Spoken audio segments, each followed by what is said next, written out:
हूं आदिल अहमद खान साहब, आम आदमी पार्टी के प्रवक्ता इस वक्त हमारे साथ बैठे हुए हैं।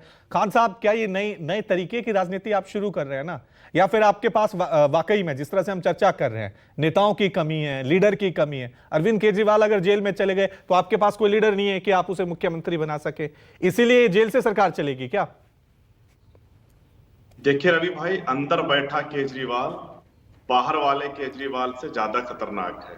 ये भारतीय जनता पार्टी जानती है। हम जनता के मुद्दों पर काम करते रहेंगे।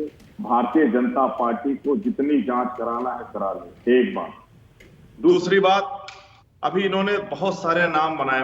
मैं सिर्फ खुराना साहब की बात कर लेता हूं। खुराना साहब, आपके पूजनीय पिताजी और हमारे दिल्ली के पूर्व मुख्यमंत्री आदरणीय खुराना साहब ने यह कहा था कि दिल्ली को पूर्ण राज मिलना चाहिए। अडवाणी जी ने भी ये कहा था, आपने दो नाम लिया, अडवाणी जी ने भी ये कहा था कि दिल्ली को पूर्ण राज मिलना चाहिए।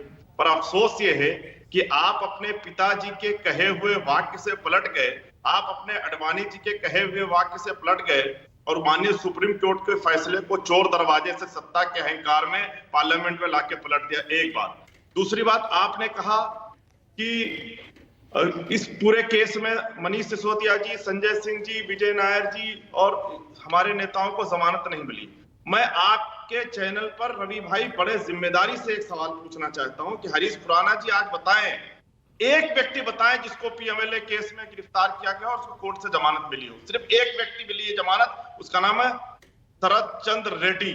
वो कौन है शरद चंद्र रेड्डी, जिसकी गवाही पर अरविंद केजरीवाल जी को जेल भेजा गया है? वो कौन है शरद चंद्र रेड्डी, जिसको जब ईडी पूछताछ के लिए बुलाती है नवंबर 2022 में, तो वो बाहर निकल के कहते हैं कि ईडी उनके ऊपर दबाव बना रहा है कि आप अरविंद केजरीवाल जी का नाम लो, ये कहो कि अरविंद केजरीवाल जी को रिश्वत दी है।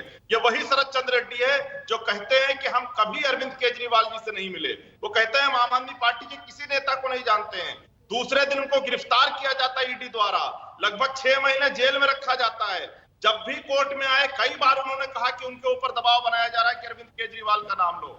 6 महीने बाद वो जमानत अर्जी लगाते हैं, ईडी उनके जमानत का विरोध नहीं करती है, उनकी जमानत हो जाती है, वो बाहर निकलता है, अप्रूवर बनता है, यानी सरकारी गवाह बनता है, अरविंद केजरीवाल का नाम लेता है और अरविंद केजरीवाल की जेल हो जाती है। इस पूरे 6 महीने के अंतराल में वो शरद चंद्र रेड्डी भारतीय जनता पार्टी को 60 करोड़ रुपए की रिश्वत देता है इलेक्ट्रोल बॉन्ड के माध्यम से। मैं पूछना चाहता हूं इस देश के लोगों से, आपके चैनल के माध्यम से, कि वो शरद चंद्र रेड्डी जो भारतीय जनता पार्टी को 60 करोड़ रुपए की रिश्वत देता है, उसको बेल मिल जाती है, और जो इस देश के लिए काम ठीक है खान साहब आपका पॉइंट हो गया, लेकिन मेरा सवाल रह गया। कौन सा न्याय है? खान साहब आपका पॉइंट हो गया, लेकिन मेरा सवाल रह गया। अरविंद केजरीवाल के बाद कोई दूसरा नेता नहीं जिसे आप मुख्यमंत्री बना सकें? हमारी पार्टी का हर एक व्यक्ति, हर एक नेता अरविंद केजरीवाल है। पर हम क्यों मुख्यमंत्री बदले? आम आदमी पार्टी क्यों मुख्यमंत्री बदले?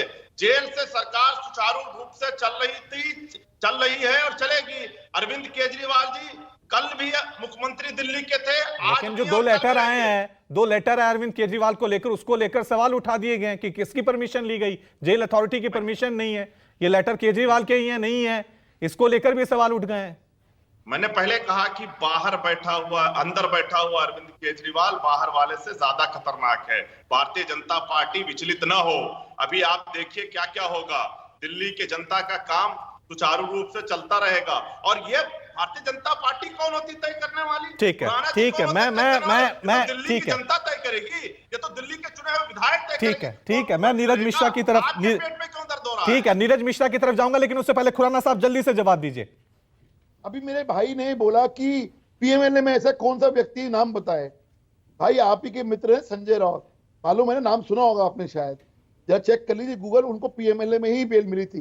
कार्तिक चिदम्बरम चेक कर लीजिएगा, पीएमएलए में ही होगी। इसलिए मेरा मानना है, जब आप आरोप लगाते हैं ना कि उनको बेल नहीं मिल रही है, कानून अपने उस पे मेरिट पर बेल देता है। इसलिए मेरा कहना है, मेरिट पे कानून ने साफ कहा है, कोर्ट ने साफ कहा है कि प्राइमा फेसी कहीं ना कहीं ये लोग संलिप्त हैं, इसलिए इनको बेल नहीं मिल रही है। ये संजय सिंह के बारे में कहा, और मनीष सिसोदिया के बारे में कहा कि 300 करोड़ की मनी ट्रेल कहीं ना कहीं पकड़ी जाती है। इसलिए जब आप आरोप लगाते हैं ना कि ऐसा पीएमएलए में कौन सा है, तो मेरे भाई, छोटे भाई हो आप, पढ़ के आया करो कि कौन कौन से व्यक्ति को पीएमएलए में उनको बेल मिली है। ठीक है